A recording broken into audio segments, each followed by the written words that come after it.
The poster of this year's Cannes Film Festival depicted the iconic kiss over the top of a pair of open cars shared between Jean-Paul Belmondo and Karina from Jean-Luc Godard's 1965 classic Pierrot le Fou. The 87-year-old Godard returned to Cannes, though not physically, being unable to leave Switzerland for health reasons, with an avant-garde film that was accompanied by silly and self-aggrandizing displays of public nostalgia for his having played a leading role in shuttering the festival during the events of May 1968. A half-century later, Godard is still causing trouble, having announced at the start of the festival that he would be joining up with a boycott of an Israeli film festival in France. Le Livre d'Image, the image book, Godard's final film collage, is a familiar and radical epitaph for a grand life making films. A paean to the film as a manifestation of gnomic text, the Livre d'Image jettisons conventional storytelling and structure in favor of mashing up snippets of imagery assembled in magpie style from the archival history of 20th century film and 19th century literature. The familiar bricolage is overlaid with classical music along with a poignant but tonally false voiceover. The one time that the film breaks out of its non-linear structure is to deliver a messy narrative disquisition about DOFA, a fictionalized Arab state bereft of oil, but which nonetheless oppresses its citizenry with the complicity of the imperialist West. This critic left the film feeling angry at Godard for not having evolved further, for being too easy on himself, for making the same exact kind of facile, political film that he had been making decades ago during his Maoist phase. While Godard was denied any of the main festival prizes, he did receive a special, jury-awarded palm, with Cate Blanchett pointedly stating during her concluding remarks that she had requested a special dispensation from the festival to award it. Yet, unlike Bergman in 1997, during the 50th Cannes Festival, Godard would not be awarded the Holy Grail of Cannes prizes. The Lifetime Achievement Award of the Palme of Palm was withheld. Yet another scandalous filmmaker, Lars von Trier, was allowed to return to the sunny beaches of the Crozet from the dark, wooded wilderness of Denmark after having been declared persona non grata in 2011 for his jokes about understanding Hitler. Von Trier is both a formalist and a professional provocateur, and his out-of-competition return to the festival with the gruesome The House That Jack Built. It is exactly the sort of malevolent gesture that one would expect. His macabre Danish death metal humor turned out to be too much for the audience, much of which fled. Von Trier's film stars a frosty mad villain playing a serial killer named Jack, a frustrated architect who savagely murders women and children and brings their bodies back to his meat locker in an unnamed city in an America that resembles a northern European forest. The film is a work of pure and unadulterated sadism. The frustrated architect throughout the film expounds in pedantic von Trierian manner on the mechanics of building as well as the character of the Third Reich. Throughout the film he is unable to choose the right material from which to construct his lakefront house. No prize will be awarded for guessing the material that he finally settles on. When he is not listening to Glenn Gould play the piano or having childhood flashbacks to cutting off the feet of a yellow duckling with a pair of pliers, Jack spends the film expounding on his 60 murders to Bruno Ganz, who plays the archetypal turn-of-the-century Viennese psychoanalyst, confessor. The prolonged dialogues of the deranged narrator describing his motivations are as tedious as they are sadistic and humorless. That is, until the extravagant final coda to the film, in which the unnamed Ganz character, he wears a black frock, literally walks the serial killer to the gates of Dante's Ninth Circle of Hell. As the film played outside of the competition program, von Trier did not have a chance to partake in a competition press conference, where he might have to answer his critics. This was perhaps the best outcome for all involved, though I would have been happy to have a chance to ask von Trier about his thoughts on Stalin. Another surprise return to the festival, and which garnered him a deserved victory at Cannes, was for Spike Lee, America's own version of Von Trier, that is, a provocateur who makes mainstream films about race relations. BlacKkKlansman, yes, that is the correct spelling, marked a significant Cannes comeback for Lee, who won the Grand Prix after not having a film in the official competition since his golden age of the late 1980s. BlacKkKlansman is a true-to-life adaptation of a book by Ron Stallworth, an African-American police officer who infiltrated the Ku Klux Klan along with help from several Jewish officers. The film is pretty great, if one overlooks its linear and heavy-handed politics, very funny, and much better than the sum of its cinematic parts. Set in the 1970s, Stallworth is adequately played as a clean-cut Shaft-like character by John David Washington, son of Denzel, having gotten his start in cinema as an 8-hour-old in Malcolm X, in an homage to classic 70s blaxploitation films. The premise of the film being that an African-American convinces KKK leader David Duke that he is a white American over the phone. The film posits the noble and well-brought-up Stallworth as a kind of civil rights hero in integrating the rampantly racist Colorado Springs Police Department of the time, depicting him as being up against out-of-control and racist bad cops.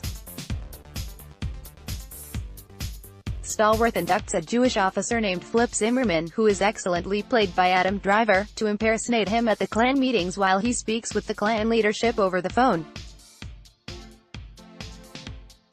Incidentally, but amazingly enough, both of Adam Driver's festival roles this year had him playing a Jew, with his turn as the director of a troubled production of Don Quixote and Terry Gilliam's The Man Who Killed Don Quixote having him do an amusing Eddie Cantor-inspired jig to get out of trouble.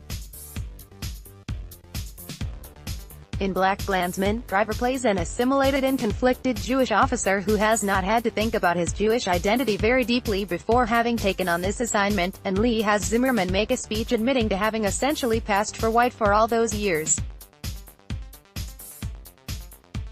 The film represents by far the gentlest and most comradely depiction of racial relations between Jews and blacks that Lee has ever made, but the message to the Jewish community in the film is nothing if not clear. If that message was not enough, and Lee is not known for understatement, he hammered it home at the official film presser demanding that the world wake up to the threat of the Trump presidency, and reminded the Jews point-blank that the KKK was not just about African Americans, and that they would be coming for the Jews secondly. In the film finale, the pellucid moral of the story about the KKK and contemporary American racism is driven home in brutal and transparent display of overkill with the film's epilogue, in which scenes from last year's Charlottesville march are shown along with the ramming of a crowd of protesters by a white supremacist. In his return to form, Lee has made a popular, uncomplex, fun, and positive film about race relations in America. BlacKkKlansman, despite its rousing message, will not make anyone uncomfortable, for which Lee was rewarded with his long-hoped-for Cannes Palm. On Saturday night, this year's visibly troubled festival limped to a fittingly anguished conclusion. The French comedian Edouard Baird hosted the awkward and jarring closing ceremony of the festival with a pitch-perfect lack of grace. This year especially the utmost tact and skill were required to soothe the conclusion of a festival plagued by the fallout of the Harvey Weinstein affair, as well as one of the most disappointing film programs of the last decade. Instead, Baird's irreverence, slapstick jokes, and puerile needling of jury participants and festival prize winners alike, mostly for not speaking French, gave the concluding ceremony an unearned vulgarity. However, it would be Italian film actress and director Asia Argento, widely believed to be one of the greatest Italian actresses of all time, if not the greatest, who would be the main event. On stage, Argento delivered a remarkable and lacerating speech that began with the simple statement that she had been raped in Cannes by Harvey Weinstein when she was 21 years old. Even tonight, there are those here that need to be held responsible for their conduct, she announced to the assembled crowd of shocked film industry elites. You know who you are. But more importantly, we know who you are. Cate Blanchett, the head of this year's jury, was so stunned that it took her a ponderous moment to regain her composure and begin speaking again after Argento's powerful speech. The resounding impact of the Weinstein affair on Cannes, to which he was intimately linked, is very difficult to overstate. He had never bothered to be discreet about his behavior, as Argento pointed out when she referred to the festival as a hunting ground.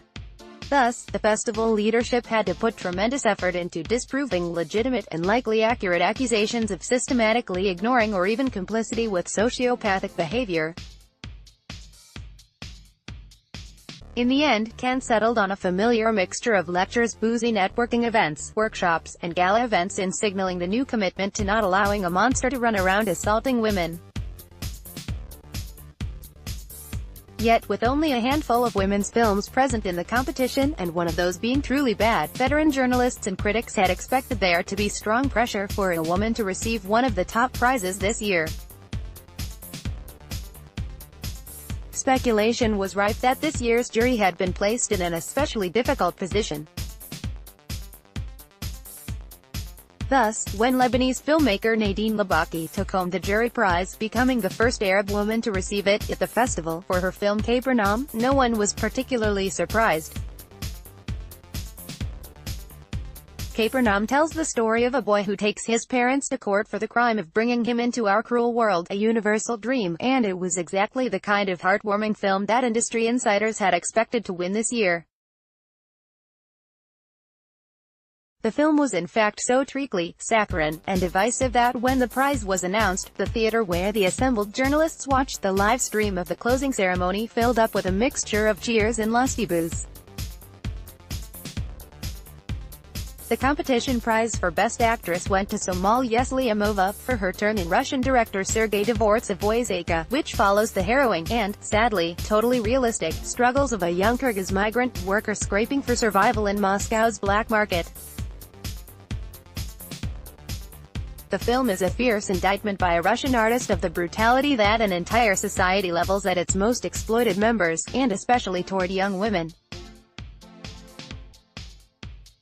Ironically, the one bright spot in this year's authentically dark and depressing Cannes landscape were films from Eastern Europe. British-Polish filmmaker Paweł Pawlikowski's beautifully shot black and white love story Cold War was deservedly awarded the competition prize for Best Director.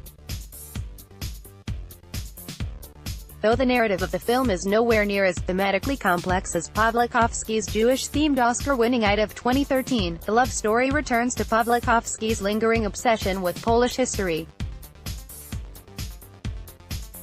Set to a wonderful jazz soundtrack, we observe a passionate romance between a pair of defecting Polish musicians, whose tempestuous individuality is ensnared by Iron Curtain politics and is finally crushed by communism.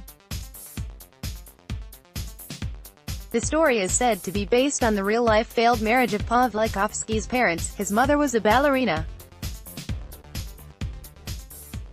While accepting the award, a dignified Pawlikowski pronounced his victory to be a rare piece of good news for Poland, thus drawing an unmistakable parallel between the illiberal politics of Poland's right-wing government and the memory of communist repression.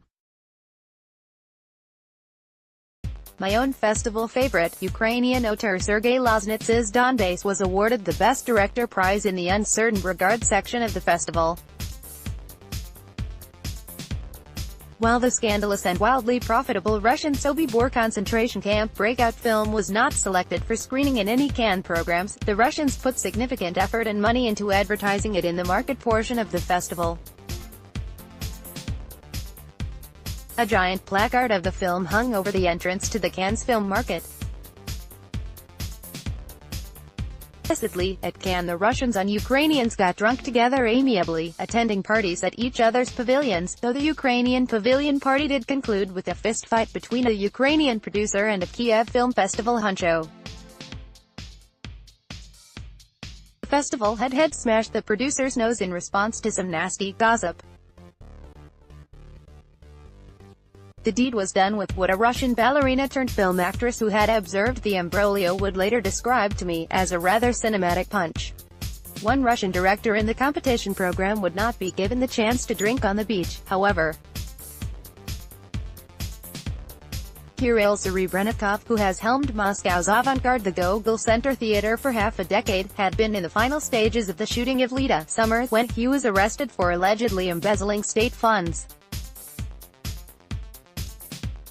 The Gogol Center is renowned for its cutting-edge work and received rapturous reviews for their performances in Berlin earlier this year. At the film press conference, Leda's producer spoke about the director not being on the set one morning and having concluded the editing of the early 80s rock drama in his apartment while under house arrest.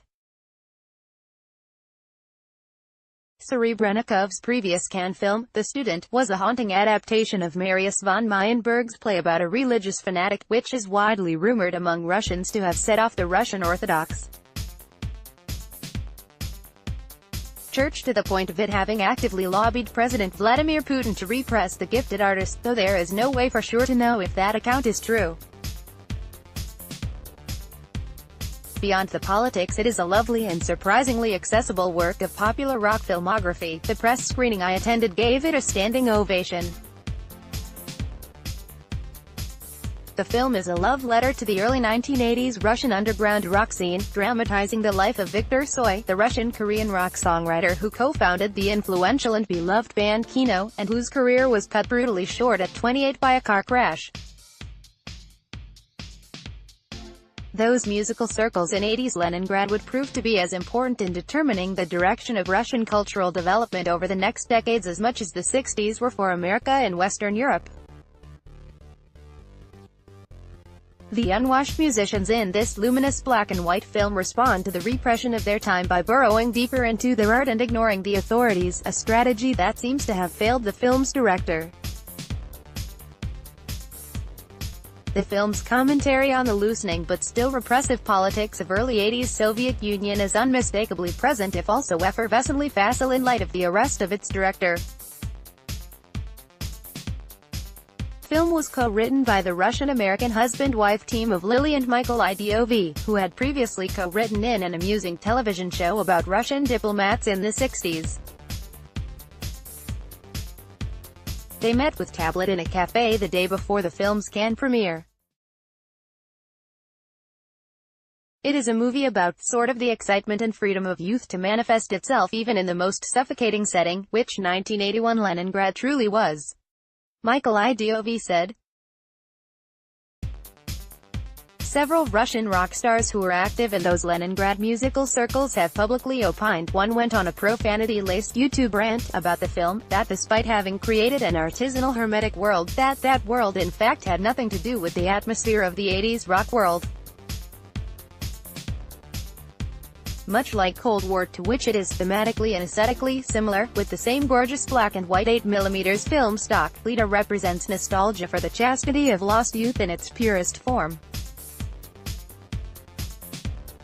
Asterisk, asterisk, asterisk, read Vladislav Davidson's dispatches from Cannes Film Festival 2018 here. Vladislav Davidson, the chief editor of the Odessa Review, is a Russian-American writer, translator, and critic. He was born in Tashkent, Uzbekistan, and lives in Paris. Let's block ads. Why?